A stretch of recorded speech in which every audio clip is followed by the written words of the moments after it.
Hello and welcome to another episode of a Rugby TTL podcast. This week we are going Rugby Europe. We are also talking about France, we're talking about Spain, we're talking about all the other Rugby Europe nations that are using France as their development model for the 4 professional leagues. We invited both of the Rosbifs lads on. However, Rich was busy, so Rob has stepped up. For those that aren't aware of what you do, can you just give us a bit of a down low of what you do, what you cover?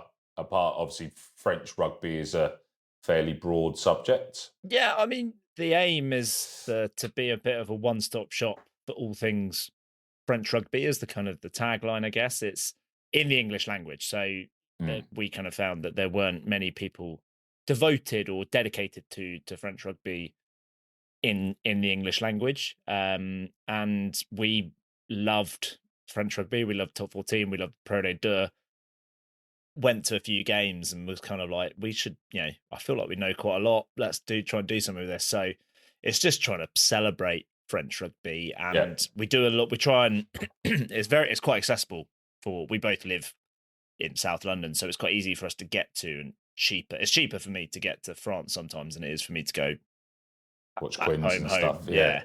Well, and and to go watch like England and stuff like that. Yeah, so we kind of fell in love with it by traveling out there and kind of going out to games, and you can watch a couple of games back to back, and we just fell in love with it. So we try and champion the grounds, the food, the culture of the towns, the atmospheres, the different kind of subtleties within French rugby, and we've kind of found ourselves developing like going down, and as I know you do with your stuff, you go down and down and down. There's storylines wherever you go, so we kind of find ourselves reporting on 6th tier every now and then, but generally we do social media, a podcast every week, which at the moment is obviously kind of gearing up. Well, it was Champions Cup and now it's gearing up to the Six Nations, but we try and make sure we look after the bread and butter of Pro D2 every week, which is the most interesting. It's a wild league. It's an absolutely wild league, and it's very, very cosmopolitan in terms of the nationalities, which I guess is kind of where we come into it with you guys. Yeah, exactly that. It's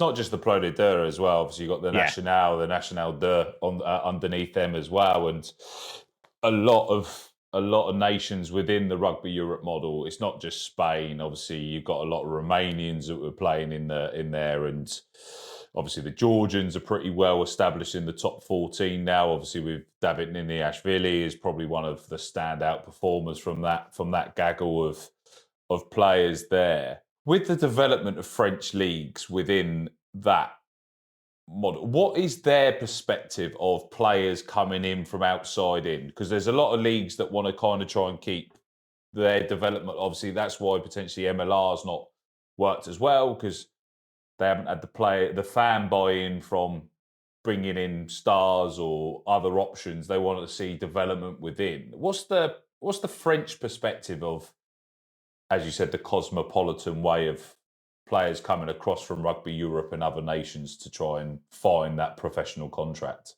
Well, I think that there's a couple of elements to this. The playing population in France is massive, and there are 3 fully professional leagues. There are professional sides within National 2.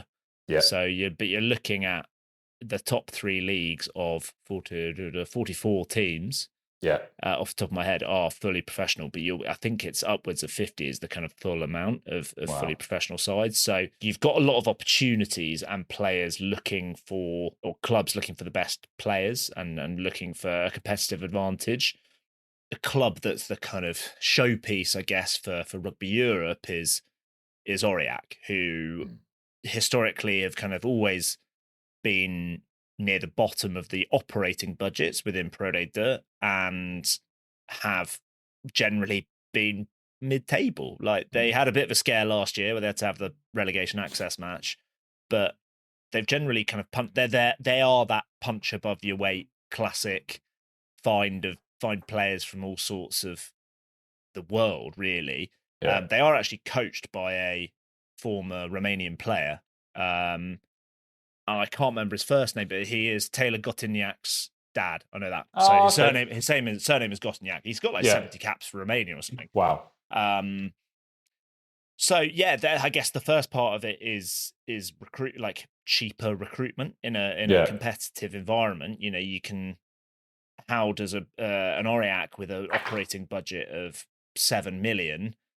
That's operating. That's not player budget. That's Yeah. operating. How do they compete with the Breve, who have got an operating budget of double that, Yeah. maybe even triple that? And they're, Breve are signing former internationals like Courtney Laws and John Cooney and guys like that, and then teams like Aurillac can't afford that. So there is value in guys from other nations, especially if some of these guys are really talented. The other element to it which is pretty key in France, is the JIFF ruling, which is the Joueur issu formation de français or something like that. Yeah. But basically, homegrown players, like French academy products. So there was actually an interesting article in the Times today about by Elgin Alderman, who does a lot of coverage of French rugby. And it was looking at how actually English players, like even 17, 18-year-olds from England, are going over to France to become, with the aim to become JIFF qualified. So you could go to a posh English school at 18, go over to France, and if you do 3 years under the age of 22, you can be JIFF qualified. And you have the French clubs in top 14 and Pro D2, you have to have a certain amount of JIFF players across your playing squad across the whole season, and you have to average a certain level in the match day squad across the whole season. So it's typically 16. You have to have 16 French qualified JIFs. So, and you can have there are instances where French internationals are not JIFF qualified, but you can have an English guy that's come over at a young age who is JIFF qualified. So because of it's different to nationality. It's very much focused on the kind of coming through the academy. Yeah. So from a French club perspective, going to somewhere like Spain, if they get them early enough, if they get them young enough, then it doesn't really affect them. And actually, they've probably got, it's just another resource, and they'll be JIFF qualified, and that matters more than anything, really, than nationality, because they can play them as much as possible, as much as they like. If they're good enough, they'll play them as much as they can, because it's not going to penalise them in point. Like, you're at risk of points deductions if you don't hit your JIFF quota. I don't know, like, in the time that I've known French rugby, I've never seen it. I know that Breve and Van are very close to it this year, but yeah, it's something they have in the back of their mind, and they might like load a team with a load of youngsters one week to bump up their average, basically. So obviously, is that if they, because I've spoke to a few people previously, like in Ireland, obviously, where they've got the All Ireland League and stuff, and the players that fall out of the Leinster and Munster academies, etc. They've looked at playing abroad, and they've looked at obviously going to France and stuff, but because of those quotas, and they weren't trained within the academy. What's the kind of the end of the cutoff for the JIFF quota? Have they got to be a certain age before they 2022? So okay. The interesting case, I actually speaking to, this is a bit of a name drop, and I don't find myself talking to professional rugby players that often, but I went to watch Caldy versus Amptill, and I was talking to Richard Barrington. About, and he was, we got talking about, because he's mates with Ben Farrell, so we were talking about Racing 92. Yeah. And he said he didn't know why Henry Arundel had decided to come back to Bath, even though he was hating it at Racing. Yeah. If he'd stayed one more year, he's got England caps, etc. He'd moved out age 19 or whatever after London Irish went bust. If he'd stayed another year, he'd be JIFF qualified, because it would have been a certain amount under the age of 22. Right. So that is, it's and if you were 21 and you moved out there for a year, not good enough. Like, it's 3 full years under 22. Fair enough. So obviously that makes the likes of Luciano Ricciardi and Sam Isidro from the Spanish sides pretty lucrative. Obviously got Hugo Picardi as well, who's part of the Toulouse setup. Yeah, they're pretty invaluable for the Spain model as well, to learn at the top level. But the French clubs are also, it makes them easier to continue their development and make them accessible to any French club after however they're long at Toulouse or etc. They're in demand, right? Like if you had a choice between, two Spanish players the same age, and one was JIFF, and one had kind of come over at 22 and then done 3 years and wasn't JIFF, you're going to be more desirable as a JIFF player. It's kind of like the EQP stuff in England, which people may be familiar with. And there was that story today about the young guy that has turned down playing for Spain, hasn't he? Because he doesn't want to jeopardize his EQP.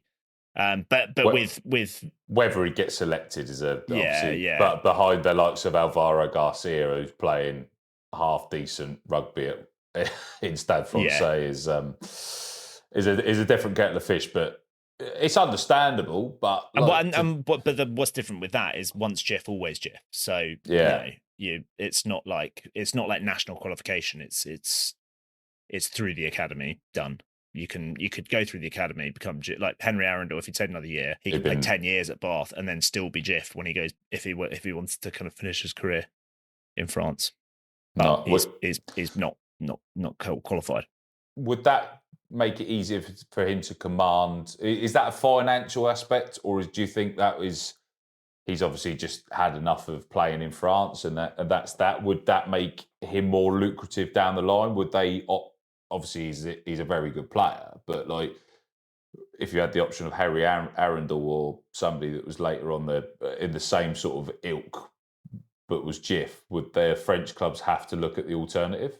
Is that kind of how they? Yeah, I mean, it's kind of like if it's a toss up between the two, you're going to go with the JIFF guy because it just makes things a bit easier. I don't know if it's if there was a guy that was an 8 out of 10 and a guy that was a 6.5 out of 10 and the 8 out of 10 wasn't JIFF, that's not going to change it because there is still space for non-JIFs, and you can choose. You don't have to have it every week. Like you could have, a full starting 15 of non-JIFs, Kiwis, Fijians, Australians, Englishmen, and then the rest of the season be all French and it'd be fine. Like it's I think it's an element to it, and I think that's why you're seeing perhaps clubs, academies in France coming. Like a lot of these kind of guys that are playing in Rugby Europe are coming through academies in France. Like there are so many of the Georgian players are low. Like it's very rare you find a Georgian player in France that isn't JIFF because they've just been snapped up in an academy, whether it's at Aurillac or Montpellier or I think that the scouting networks are out there that these players are getting picked up at the age to make them JIFF qualified. So do you think that, obviously being English, obviously both of us, do you think that's something that, obviously I know that the English selection rule is you're not allowed to play outside the country, etc., whereas France have kind of embraced that. Do you think that's actually improved French rugby from top to bottom, and that's probably why they've got 3, potentially 4 full professional leagues within France? Do you think it's down to the scouting network, or do you think there's like a financial, cultural prestige bit that makes that stand out compared to obviously what Doncaster was potentially the second to last professional side in the Championship in England now? I think they've just announced that they're scrapping that model, so it pretty much just leaves Ealing. Do you think that's helped them develop that, or do you think there's a deeper underlying passion for the game within France that we've been the home of rugby, we've kind of fucked up a little bit? There's a lot of elements to it. The one big factor is actually the World Cup. They made a big thing of trying to improve French pathways as around the World Cup, and we saw kind of 2020, 2021, some of the France under 20 sides were really, really strong, and that was all part of trying to make a legacy out of the World Cup and gearing. And there was a big shift in the agreement between the FFR, so the equivalent of the RFU, and the LNR, which is Ligue Nationale Rugby, which is they run the leagues, but the leagues are combined. So Top 14 and Pro D2 do all of their stuff as the LNR. They don't do it as Prem and Champ. And they do their TV deal together, which is a big factor in the money. So it means that clubs can develop these big academies and these scouting networks and stuff like that, so they Yeah. can bring these players through. That's, and whether they're French or not, they're just going to bring them through, and they've got like unbelievable facilities, some of these clubs. And the other thing, it's just, and it kind of plays into the kind of overall economic power of France generally. There are the FFR, the national kind of union, has money, and the TV deal is huge. It completely dwarfs the Prem. They have primetime TV with Canal Plus, so their equivalent of Sky Sports. They have that Thursday, Friday, Saturday, Sunday, like 9 p.m. kickoffs. That is their primetime slot in France. So it's on. They've got the eyeballs. They've got the big deal. But also, a lot of these clubs, they're very, and I think probably better than England and Wales, as far as I know, is the sponsorships. So the kind of local businesses are really invested in the clubs, and there is a kind of, that is a cultural thing. It is that kind of slightly cliched, the town revolves around the rugby, which I think is a little bit overblown in some cases, but actually in others you do see it. Like we were in La Rochelle recently, and there really was like a La Rochelle flag in every other shop almost. Yeah. But you get that in Munster as well. You get that in Limerick. Like, but the big businesses are the big sponsors. So, Pierre Fabre is the big cosmetics company that the headquarters is in Cass, and the stadium is tagged Pierre Fabre. So a lot, and it's something like over 50% of the population of Castres work for Pierre Fabre. Same with Michelin in Clermont-Ferrand. It's Airbus in Toulouse. I think Toulouse had some slight financial issues, or for them relative, around COVID, because Airbus's revenues were slightly uncertain. So they are linked kind of intrinsically with the town, the local businesses, the kind of mayoralty within each town, and there's like municipal ownership of some stadiums, or some kind of ownership of some of the clubs, or maybe some of the assets like the stadiums. And it's kind of that interwebbing of the community helps the economic power. And it's not all roses in France. Like there are still clubs that go bust. Like and a lot of them still are relying on, they have to prove that they are they're kind of financially viable, and that financial viability may be 20 million from our owner X, and that, but if that's there and they can prove the funds, then the league signs it off. But so it's heavily regulated as well.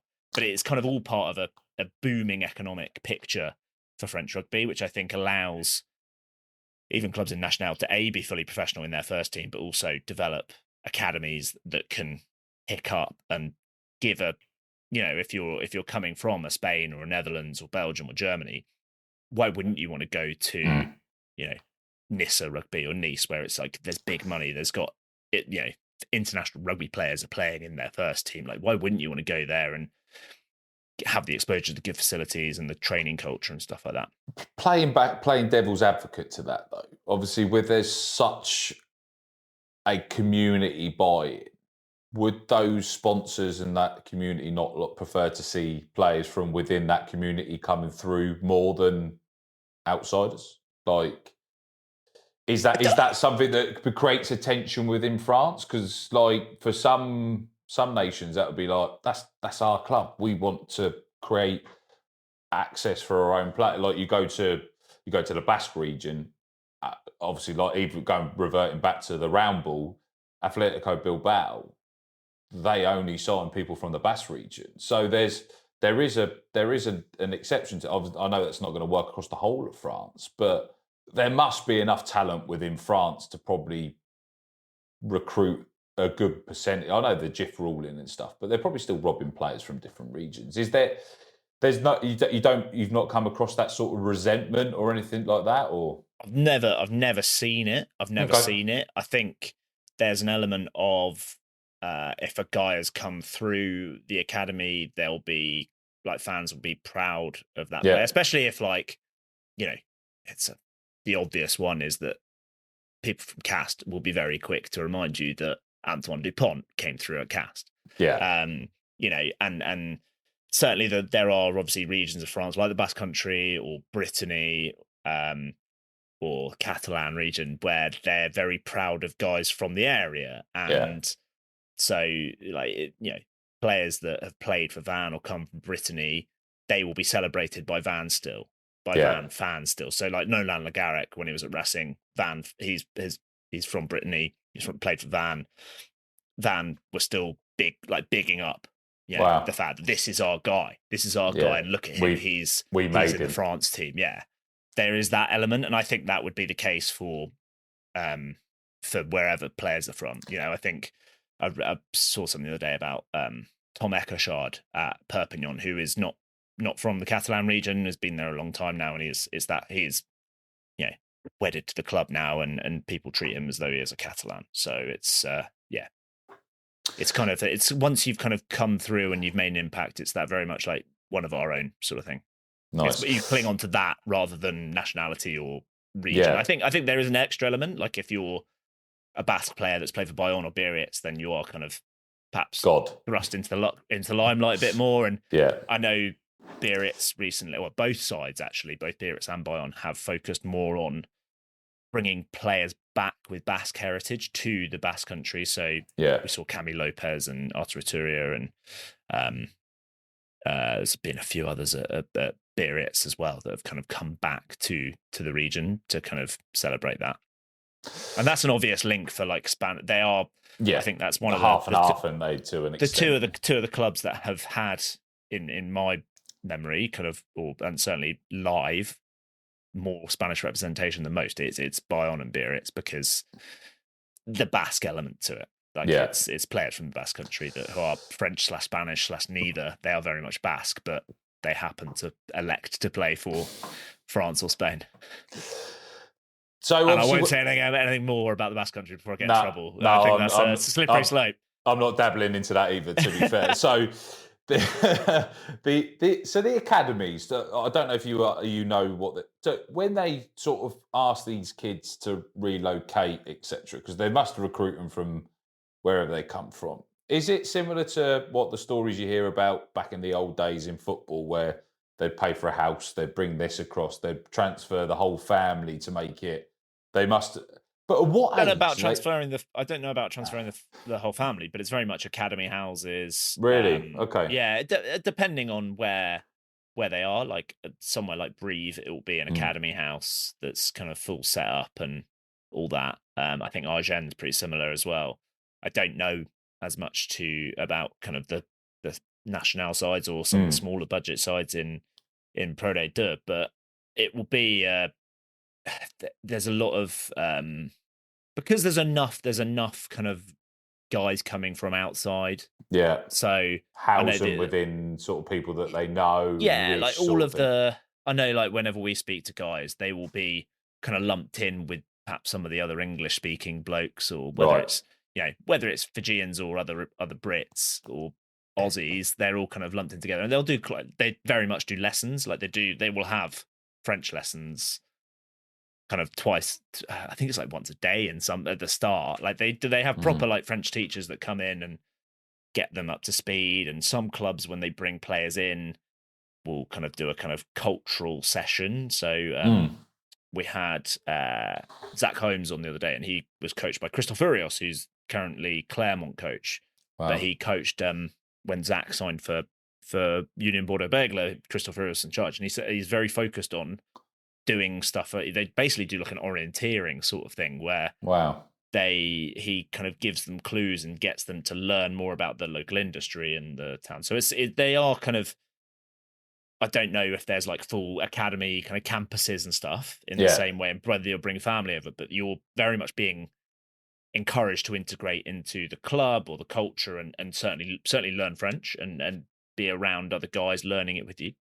So that's definitely a part of it. What's the sort of the age? Like, do they go really early? Have they got like recruitment out and saying, well, actually, you stay there, we're going to keep you there till your age of sort of 14, 16, and then we bring the kids across for their academy? Or do they, like some of the super talent, they must be able to say, oh, actually, we're probably going to really throw into this one? Or how does it work? I think, like with football, there's a little bit of a race to the bottom, in that it's getting younger and younger. Yeah. I think generally, like, you get a lot of 17-year-olds now getting snapped up. I think La Rochelle, and I think the guy might have been 16. Bit topical, but there was he was like a 20 stone 16-year-old who was 6'6" and Wow. played prop from Australia, and he's just moved to. He was basically the second coming of Winnie Antonio, and they kind of saw it was actually quite a big story like last year, because it was like, A, this guy's so young, B, Yeah. how is he being allowed to leave Australia when there's that player drain. So yeah, I think that shows that it's not just Rugby Europe, and there's rumours of Montpellier academies in South Africa and Montpellier academies in Fiji and stuff like that. Like, there's got certainly a lot more Fijians coming over at 18 that seem to be happening. One of them is Rupeni Thao Jr., the son of who. Yeah, we weren't able to find like an exact age, but it's like 18, and it's like, okay, I reckon he's probably going to be quite good either way. Yeah. But yeah, you're seeing kind of guys that questionable. Like, you can't find that much data on them. Be like, okay, they're not French, and they're young. They've been snapped up from somewhere. They must be pretty good. Look, not one of them Nigerian passports where they say they're 18, but they've got 4 kids, a house, and they've got a couple of grandkids. Yeah, I mean, yeah, you never know. You never know, do you? Yeah, I had somebody say the other day there was a kid that had been signed a pro contract in football at the age of 6. God, yeah, we're not getting that young quite yet in French rugby. It's just crazy, isn't it? But from an outside in, so you're obviously from the sort of the French side. Flip reverse it. If you saw sort of Spanish talent, Dutch talent, Belgian talent, all these other Georgians and stuff, losing the talent really early to the French system, is your opinion that it's too early, or it's the perfect time for them to learn to then return when those clubs and nations and leagues have developed themselves? It's probably the perfect growing ground for a lot of Rugby Europe to develop. Yeah, in short, I Yeah. think the kind of nations within Rugby Europe, with the possible exception of Georgia, kind of don't quite have the kind of quality across the league to kind of have the argument to say, oh, you'd be better off in your home country. I think the opportunities available to a player going to France, whether it's to be in the Espoirs, the kind of youth team, national side, I think you can, because Toulouse, they might not be going to the Netherlands. Actually, I think they do. They've got a deal with Germany, I think, but. For example, a Toulouse or a Toulon might not be going there, but they might go down the road to look at their national side and snap up a player from there. Like, a lot of the guys from Toulouse. There's very few that have been Toulouse through and through. Right. A lot of them are from clubs from around the region, and then they've kind of been fed into Toulouse. I think the opportunities, whether you kind of just go through and become a national player and you're fully professional, I think that's the caliber of and the quality in national, and we're seeing it's getting bigger and bigger. Really, if you only need to look at a team sheet for Nissa Rugby at the moment, and you think, wow, how is that a third tier competition? Yeah. Especially Guillaume Rouet, a Spaniard. Yeah, he was starting scrum half for Bayonne when they finished 4th in the top 14 last year, and he is playing in 3rd in National now. So like it's like Mario Pichardi's he'd gone to, is it CSBJ or whatever he signed with them, and that big sort of movement. He's fucked his shoulder at the minute, so he's out for the rest of the season. But when I spoke to him in the summer, he said the appeal to be pro was too much to stay. Like he was playing in Division d'Honneur. They've had a whole sort of system shift, and I'll explain that in a little bit. But the option to go and be pro even in the 3rd tier, with the option to hopefully get to the Pro de Deux. Yeah, whether it's with that club or you get picked up by someone else, but it's a professional environment, and there's opportunities within that. There's quality facilities, crowds. That will be a big thing. Some of those crowds in National are pretty good.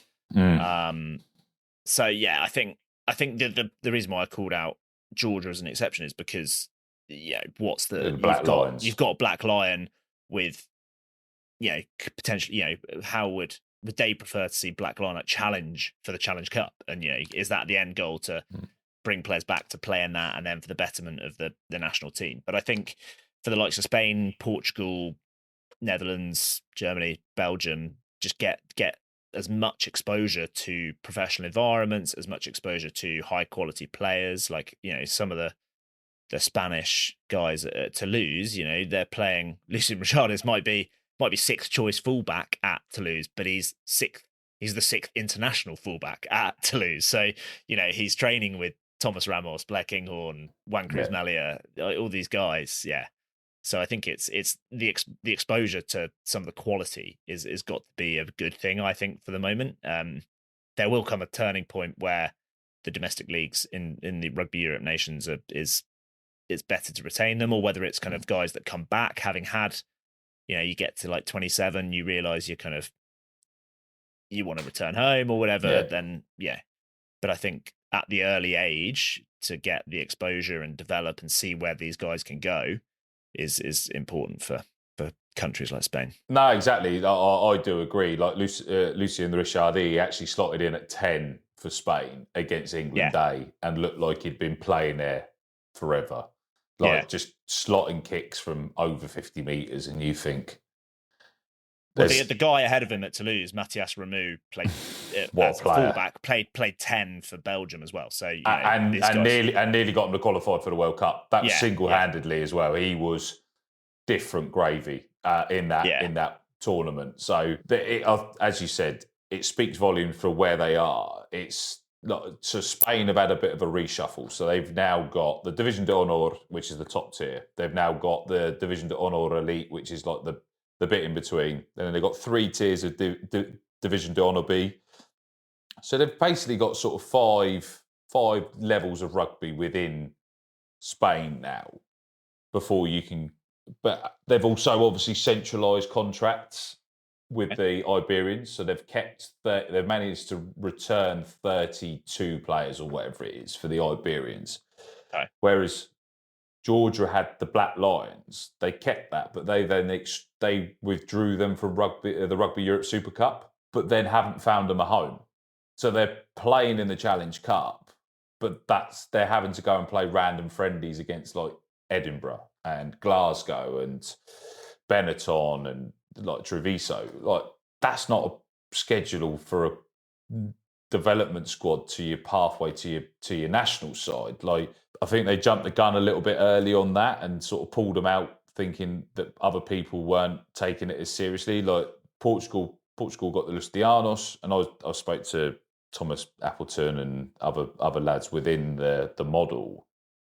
And the top 12 is critical within Portuguese rugby. They try to keep as many homegrown players within it. They've obviously lost a few to the likes, obviously, Rafael Storti's he's over in Pro de Deux, and they obviously, is it Madeira that plays for Grenoble as well, yeah.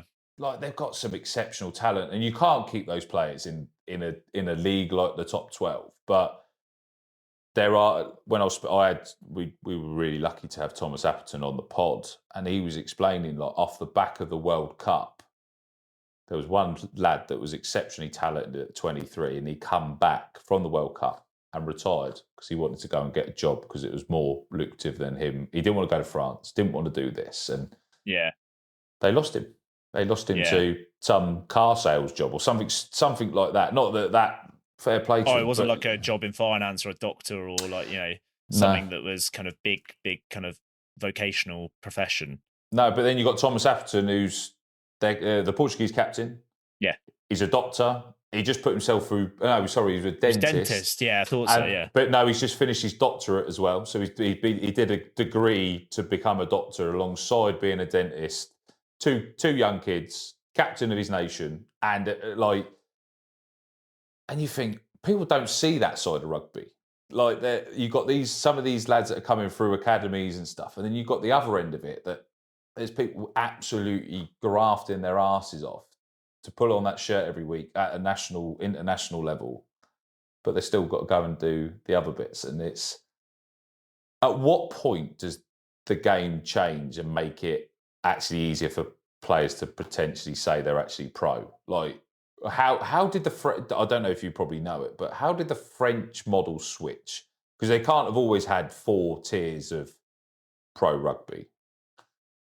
I mean, the it's slowly grown just from the kind of the trickle down effect of the financial power. So, but is that can't be just solely down to sponsorships and stuff like that. There must have been a yes, there's it's investment. You know, you need investment. The I think the World Cup did play quite a big role and kind of having that focus. But how did England get that so wrong though? Because obviously England had the World Cup.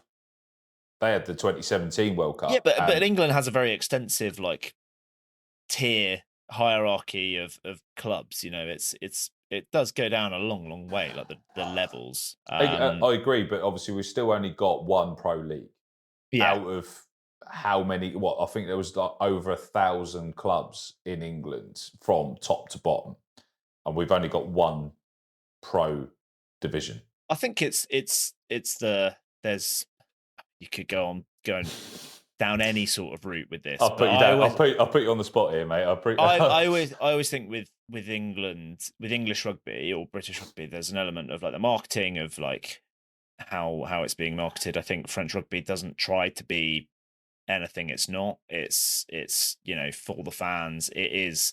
They're very lucky that these things have kind of organically become these kind of raucous community events. You know, you go to any top 14 or Pro D2 game, the cross section of people there is the cross section of society in that town. It's not, you know, it's people having a day out with their mates. It's not just middle-aged blokes in chinos. It's everyone. And you know, whether that's the kind of food is obviously a big part of French culture, and so not all of the French stadiums are fantastic food, but there's a lot of local businesses that are doing the food there, and it's local regional food, and they play into that the whole time, that kind of element of community. And I think it has grown organically that, you know, a lot of them have these amazing atmospheres, and they're not in out of town stadiums or if they're new stadiums, they kind of they're being built for a reason and made sure that there's an atmosphere there and you're getting it right off the field as well. Like, but the whole match day experience is such a big thing. Pre-match, match, the welcoming of players, like you get every time you go to a game, you get the email from the ticket website. Yeah. And it gives you an agenda for the day of when the gates open, when you should welcome the players. And obviously you see scenes from places like Perpignan where it's flares and drums and everything. And some of them aren't. Some of them are just a couple of blokes walking off a minibus and a few people clapping. Like it's, you know, we've had both elements of it, but it's all mapped out, and it will be at pre-match and it will be this DJ or at pre-match with this food and that sort of thing. I think it's the match day experience is there, and then that gets the crowd numbers are so much bigger. You know, Brive are getting nearly 15,000 every week in Pro D2. That's more than most of the Prem. Yeah. Is it obviously, as you said, like there is a bit more of a schedule, there's a bit more of a plan, but do you believe, because obviously the National sort of usually sometimes they play Wednesday night, Thursday nights. Pro D2 is normally Thursday. So Pro D2 is Thursday, Friday. Yeah. National is Friday, Saturday, which is a bit of an anomaly in France. Right. Top 14 is Saturday afternoon and then one Saturday evening game and nothing during the day Sunday. It's all Sunday night games. One Sunday evening game. So the majority of it's on Saturday. Everything below National 2, possibly even including National 2, so that's the 4th tier, is Sunday. So all the Federation 5th tier, definitely all 2:30, 3 o'clock Sunday afternoon. Yeah. So the guys can go to the game on the Saturday, or if they're a Pro D2 club, they can go on the Friday night or the Thursday night or whatever. But their game, when they are playing rugby, so there is no professional rugby. So the grassroots is done. Grassroots rugby players, you can watch your pro team, your local team that you support, whenever it is, because it's not going to clash with your game. Whereas the Prem and the URC is all Saturday, and you're lucky if you catch the second half of your game because you might have, you know, the kind of target audience of or the most interested audience is available Playing. for France. Well, but in England, it's playing and not available to watch it either on TV or in the stadium. But in France, it's people have gotten they're going to these games. Most of the French as well. Do they normally have more than one team? Because some of these regions are slightly larger. They might have a top 14 team. They might have a national one team and stuff. Do they sort of diverse? As you said, they just go to watch rugby. They love the game. Do they they'll have a top 14 game on the Sunday night, but they were like, actually, I'm going to go watch this Thursday, Friday Pro de Deux game or whatever? We do that when we go over because you can nip on the train and the trains are pretty good and they're pretty cheap. But I think generally you might be your kind of national de side. That might be your town, and then your nearest club could be Angoulême in Pro de Deux, it might be in La Rochelle, and therefore you might actually decide that you really don't like La Rochelle, but you quite like Angoulême, but your team might be Non or whoever in National 2. So it's and everyone in the Southwest basically still supports Toulouse regardless. That people laugh at you when I tell them I support Po, they just laugh in my face and they say why. Why would an Englishman support? Why would anyone support anyone other than Toulouse? Is a default setting for a lot of people in France. Depends who's winning as well a little bit. As probably a sort of a French way. Yeah. What's the ticket pricing like? Because obviously, as we sort of briefly touched on, Twickenham is impossible. Doesn't matter if you've got money or not got money. It's the ticket pricing is obscene for what you actually get.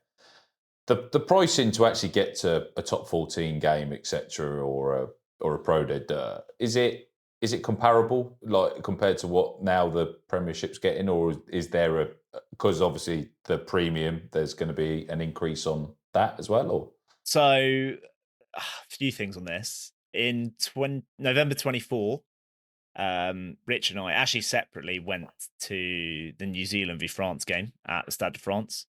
Flights and match tickets were less than if we'd gone to Twickenham, including and that was before you even include £10 to get on the train from Waterloo to Twickenham. It was Rich went to the Australia game this November.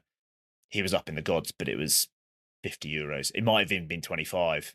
And generally you can get if you pay over 100 or certainly over €150 for Stade de France, you've done over €150 must be a very, very good seat. Whereas that's the cheapest price at Twickenham. So there's that. But the top 14 generally is all right. It's a bit hit and miss. Some clubs I'll go to the website and be like, oh, that's more expensive than I thought. So someone like Bayonne is really expensive because I think it's the demand is so high. Same with Toulouse. It's relatively expensive, but we got tickets to the La Rochelle Quins game. That was €40. I'm trying to think. I think every now and then you get like some of these Pro de Deux clubs. Colomiers is a stone's throw from Toulouse. They're doing really well in Pro de Deux, and it's €10-15 a ticket there at the moment, and it's you're probably watching half the future Toulouse team as well while you're at it. That's it. I'm off to Amsterdam for the opening game of the Rec. Nice for Spain against the Netherlands. Obviously, luckily, I'm able to get press, but for the flight in, I'll fly on the Friday, fly back the Sunday. I've then got a hotel by the airport, and then obviously, I think the tickets are not, say, €15 would be if I had to pay for them rather than the media. £200 or €200 for the flight and accommodations, and I'm like, why would you want to go when you go do Amsterdam for a weekend, or you can go and do?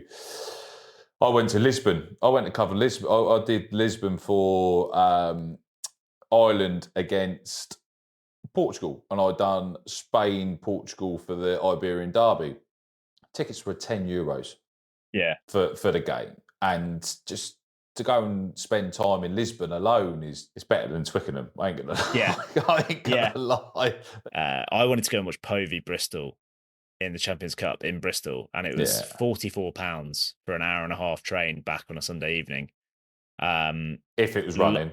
If it was running as well, and well, thankfully it was, but yeah, £44 one way. That was not a return. That was one way. Perfect. The other day to get to La Rochelle, we flew to Paris, and we got a €19 train for 290 miles.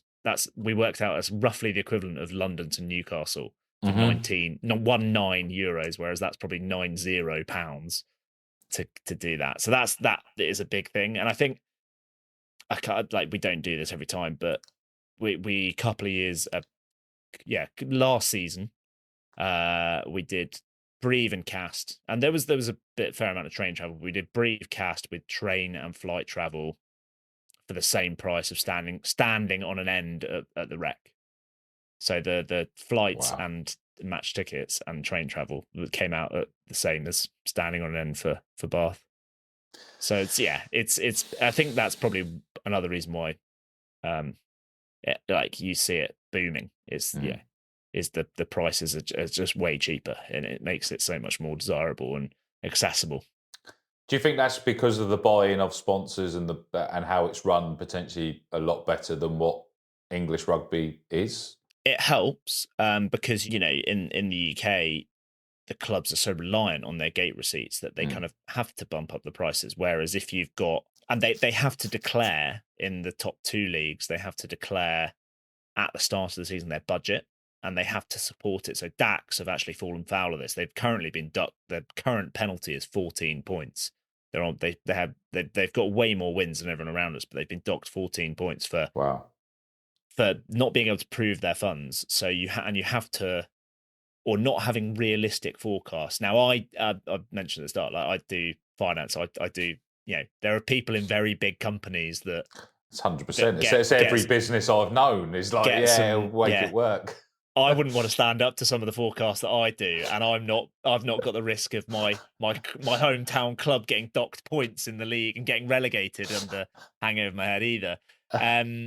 It's so they've got to kind of prove basically that their ticket sales are relevant, are realistic. So you could say, if you for the last season you sold 2,000 in a 7,000 seater stadium, you can't just be like, oh, we're going to sell out every week and that will be X million, and therefore we'll be able to pay our players Y million. It doesn't, you've got the LNR or the financial regulator will say, how are you proving that you're going to sell out every week when you only got 40% of gate receipts last year? So they have to stand up to it. And it has, so there's a lot, I guess there's probably a lot more thinking and planning and maybe experience with the ticket pricing to get to those levels as well. Do you think that's potentially why they reduce the prices, to make sure they do sell out, so that becomes more of a realistic budget that actually because it'll be linked to it'll be the revenue that they get from it, so they have to they probably have to model it based on various different pricing levels. I think it's just happened organically. I don't think it's a particularly conscious decision. I think it's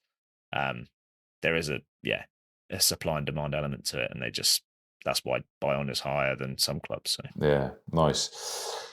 Probably one major glaring annoyance for Rugby Europe fans and other nations outside of France that have got players within the French bubble is the reluctance for French clubs to release players. Obviously, they do it within France to their own nation as well. It's not like they're just picking on outside nations. Your understanding of that, how does that work? Why does it work? And what is the rationale behind it? Is it because they've bought a player and that they're protecting their asset and they're protecting their club and the rest of them can just go swivel? Or is there a bigger plan to it? Partially, yeah, it is partially. We've paid you.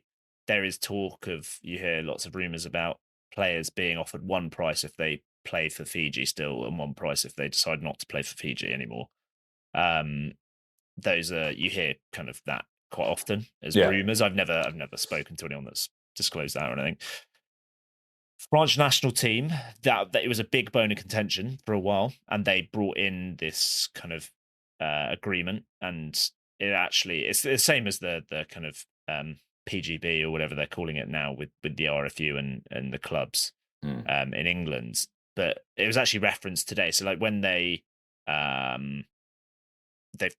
they released players back for the round of top 14 fixtures this weekend, and it says as part of the agreement between LNR and FFR, these players will be available for their clubs. So it was all around the World Cup. The kind of I think they had to get buy-in from the LNR to kind of be like, look, we want the national side to do well. Therefore, you need to release your players. We need to get more access to your players. We have this national training centre up in Marcoussis. Like, we need access.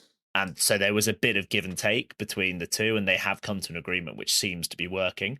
Yeah. Obviously, when it comes to a Fijian player or a David Niniashvili, for example, or whoever, you don't have that, oh, well, if I release them, then that's for the benefit of French rugby.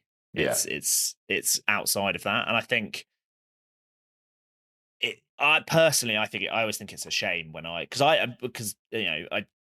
hold my hands up. I don't know loads about the rugby in the likes of Spain and Portugal. I know plenty about Spanish and Portuguese players that play in France, but I don't know about the kind of the national side. So whenever I'm looking at team sheets for Rugby Europe, I'm looking for, who from Bezier is playing for Portugal, or who from France from Joe Merkler coming across from Toulouse. Yeah. Like is Merkler playing? Oh no, why is he not playing? And I kind of, for a while, I thought Joe Merkler, wasn't interested in playing for Spain and was going to become French because I never saw him on a team sheet. So there's an element of frustration as a fan that's not a French fan, a fan of French rugby.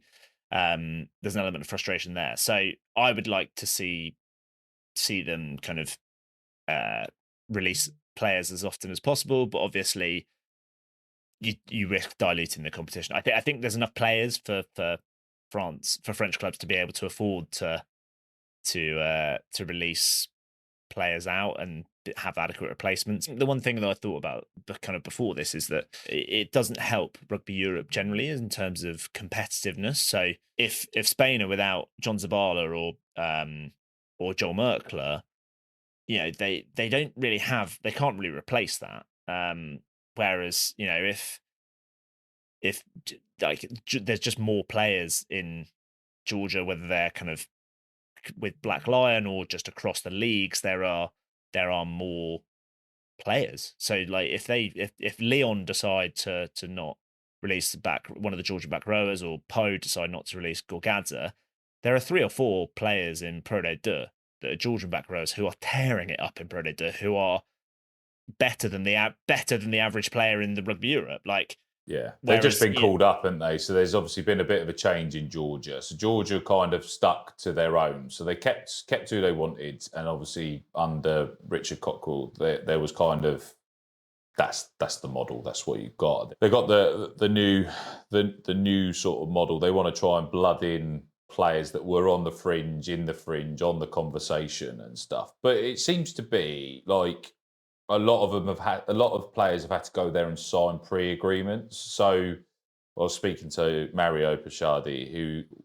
he went to France and he had to pre-agree in his contract that he was able to be released for every Spanish training camp, because otherwise he wouldn't have gone. Yeah. And that, I think that's also why Spain have now had to sort of bite the bullet and go for the centralised contracts. That's why the Black Lions works really well, because they're able to centralise a certain amount. Or the players that have probably gone to the top 14, etc., there is a clause in their contract to get them out, and it's obviously it's probably being funded by the Georgians to make sure that anything effectively the shortfall that they would get from not being available.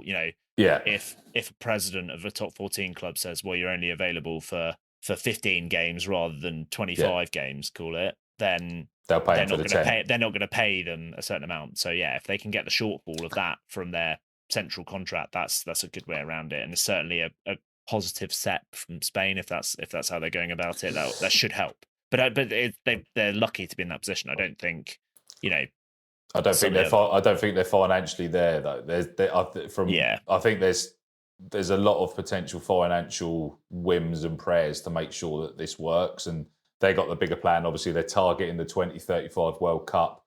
They've got bigger plans to try and make the Division d'Honneur a proper league, a professional league, and grow it. They've got a big ambition, but how long's that cash flow going to last? Like it can only last for so long. There's been rejiggles. They've lost a major sponsor. They've brought another sponsor in. They're going in the right manner. Obviously, Georgia also being funded by a quite wealthy financial backer within Georgian rugby. How long that lasts as well. There's obviously also jungle drums behind it. Portugal are pretty honest. They've got no money. That's how it is. They've got players that have gone there to make sure that they've got it in their contracts, and I think they've just taken the sacrifice. They said no, I just want to be released, and they are available for every camp. So there are players that have gone there and just taken the sacrifice to play higher level rugby, but also made sure that they're available. And I think you hit the nail on the head, though. I don't think it strengthens French rugby, but it only weakens Rugby Europe.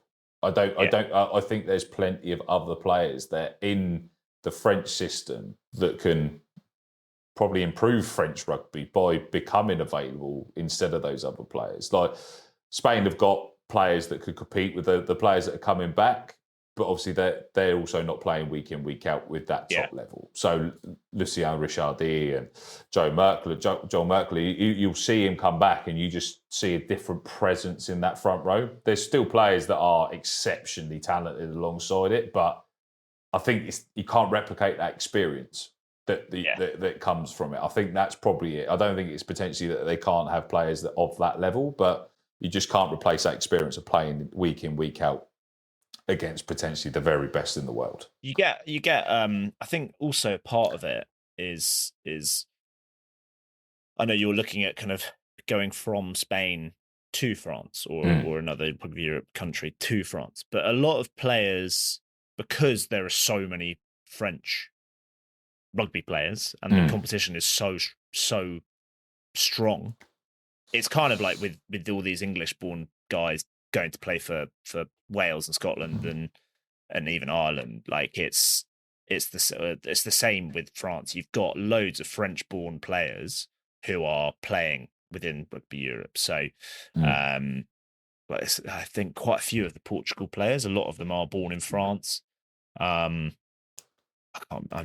can't think of anyone off the top of my head, but yeah, a lot of these guys they're not so much making a conscious decision to go and play and sign a contract for Toulouse. It's that they are from this area and they have French heritage, Spanish heritage, or Romanian heritage, or wherever, and therefore they've gone down that road to internationally. And then therefore it's a different situation in terms of getting released for international fixtures, I guess. Yeah, as you said, coming through that academy makes it harder for them to probably be released because of the JIFF rulings, etc., etc. So I think it's a blessing and a disguise for Rugby Europe. I think it's an exceptionally talented player pool to be able to play and test your wares against, but to try and be released at an international level once you start getting into that murky land is pretty hard. It's similar. It's similar for a lot of the countries that are kind of the next tier up. Yeah. So Tonga and Samoa, they very rarely get access to their players. Over the summer, they do all right in the Pacific Nations Cup because there's no top 14 games. So Ben Tamafuna can go and play for Tonga or whatever. But and Fiji have had issues with it. But it's the same for kind of those countries really, and getting released.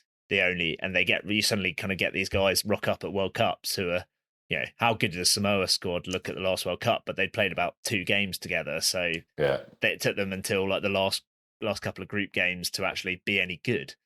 It's the same with the World Cup qualifier.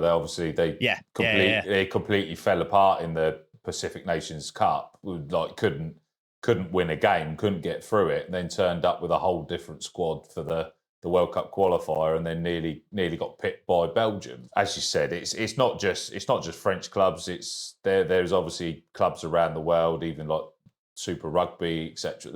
They've got to protect the asset, but at what point is that the detriment of world rugby trying to develop the game as well? Because there's the big buzzword of trying to develop it and show that progression and stuff like that. But if you're not able to visually see the best players available for each national side at every chance, you're not going to get the best product to sell to people. That's a decision for someone above my pay grade. Yeah.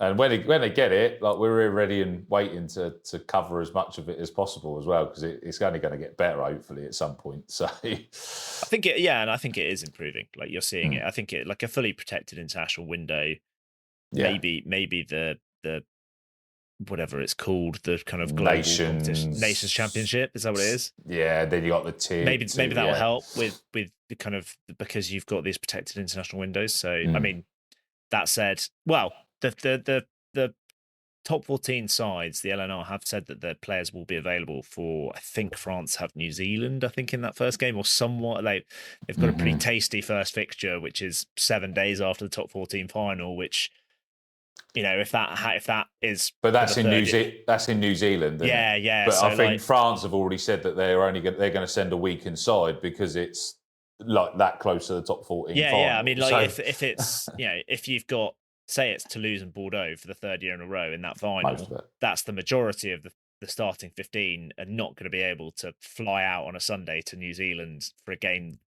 4 or 5 days later, are they? Like, that's just not practical. But there is the willingness of the top 14 clubs to release players if they aren't in the top 14 final.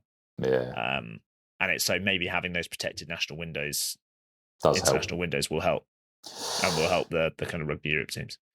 Yeah, agreed. Right, I think it's probably time to wrap up, because we've probably put most of it to bed. But closing questions: what policies might help balance club and nations needs? We've sort of probably covered that briefly, but what's the one standout apart from the closed international window that you suggest? Policy, I think that would be my big one. I think the one thing that would help a lot is kind of affiliation, I guess, with clubs and countries. So I mentioned earlier, there's a club in Germany that developed a kind of coaching, a reciprocal coaching partnership with Toulouse. And like, nice. You know, if you're a club in Germany, I think it was last year, yeah, and you're getting Jerome Kano to come and coach you or whatever, or you're sending players over there for a short sabbatical to train with Toulouse's Espoirs, who, let's be honest, in 3 years' time, some of those guys are going to be playing for France. Then that's great. And you see it. I know Lille, the team up in Lille,